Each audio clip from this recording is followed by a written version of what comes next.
Di media kan ada dua ya mas, konten menurut gua dibagi cuma dua, yaitu satu entertainment, dua adalah edukasi. Nah edukasi ini biasanya lebih jarang. Gua salah satu lah pionirnya ibaratnya edukasi ya, investasi. Cuman menurut gue pribadi, investasi itu kan gue nggak bergantung sama audiens. Sedangkan kalau entertain tuh harus bergantung sama audiens.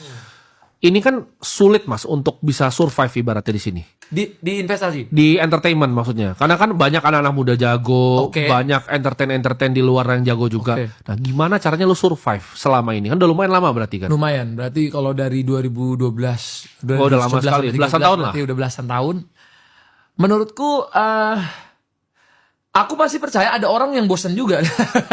Maksudnya dari dulu sampai sekarang. Bahkan aku ketemu penontonku itu dulu kecil, sekarang udah jadi punya anak 2, anak 3. Dulu mungkin aku dikatain nih, penontonnya bocil semua. Tapi bocil-bocil ini ternyata udah jadi orang-orang gede semua. Ada yang udah jadi polisi, ada yang jadi tentara, ada yang jadi apa. Bahkan dulu aku pernah bilang, tahu nggak orang-orang yang bilang penontonku bocil ini investasi jangka panjangku gitu. Orang nggak tahu, orang pada ketawa apa lagi nih penonton bocil. Tapi sampai hari ini aku ngerasa gitu. Jadi kemana aja aku ada yang bantuin, kemana aja aku banyak yang ngajakin kerjasama.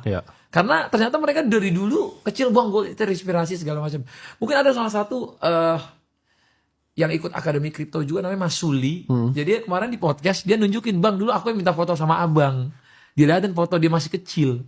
Dan aku banyak dapat berita ini dari orang kayak, gue dulu masih kecil bang, gue pernah ikut acara lu ini. Dan dia udah jadi miliarder, udah jadi triliuner. Gue kayak gila nih orang udah punya ratusan M. Dulu dia pernah foto sama gue nih, gitu kayak, wah gue selama ini ya di sosmed. Tapi mungkin ketika lu tanya gimana konsistensinya, gimana ininya, ya gue harus berusaha hidup itu bukan hanya dari entertainment. Karena sebenarnya jadi entertainment ini kan kayak pengusaha bro. Aku ngelihat banyak banget kok orang bergerak di dunia entertainment umur sekian sampai sekian habis ininya udah susah, nggak tahu ininya harus gimana dan lain-lain, habis itu sakit, tinggalin keluarga segala macam.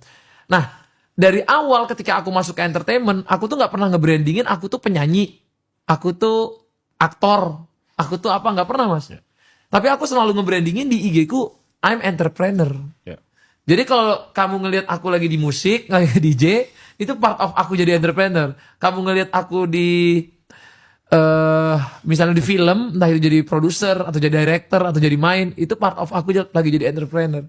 Jadi mindsetku ketika aku mau masuk ke suatu tempat, aku nggak mikirin, oh aku harus main di situ, manggung di situ, enggak. Tapi gimana caranya gue punya ekosistem yang bisa mensupport bisnis itu.